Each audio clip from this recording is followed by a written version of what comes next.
মহান মে দিবস আন্তর্জাতিক শ্রমিক দিবস। এদিন শ্রমিক সমাবেশ করবে বিএনপির সহযোগী সংগঠন জাতীয়তাবাদী শ্রমিক দল। রাজধানীর নয়াপল্টনে দলীয় কার্যালয়ের সামনে এখন চলছে সমাবেশ ঘিরে শেষ মুহূর্তের প্রস্তুতি। মঞ্চ নির্মাণ, মাইকসহ সাউন্ড সিস্টেম স্থাপন এবং ব্যানার ফেস্টুনে সাজানো হচ্ছে পুরো এলাকা।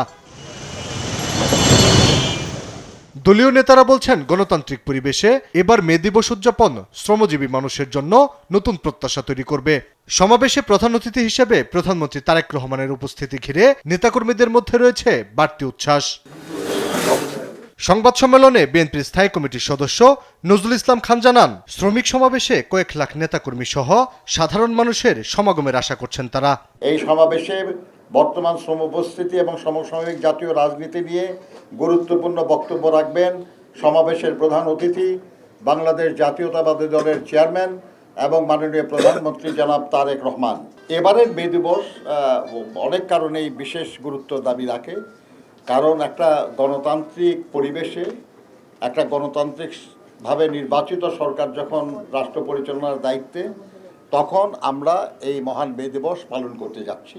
এই সমাবেশ শ্রমিকদের দাবি দাওয়া তুলে ধরার একটি গুরুত্বপূর্ণ প্ল্যাটফর্ম হয়ে উঠবে বলে মনে করছেন বিএনপির সিনিয়র যুগ্ম মহাসচিব রুহুল কবির রিজভী।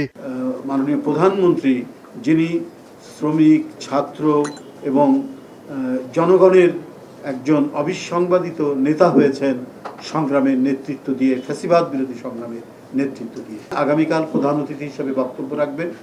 তো সেই অনুষ্ঠানটি, মে দিবসের সেই অনুষ্ঠানটি মানে যথাযোগ্য মর্যাদায় এবং বিপুল শ্রমিক সমাবেশ এখানে ঘটবে, এই নিয়ে জাতীয়তাবাদী শ্রমিক দল প্রায় প্রতিদিনই, প্রায় সপ্তাহব্যাপী তারা নানা ধরনের প্রস্তুতি নিয়েছে। নয়াপল্টনে শ্রমিক দলের সমাবেশ ঘিরে নিরাপত্তা সহ সার্বিক প্রস্তুতি নেওয়া হয়েছে।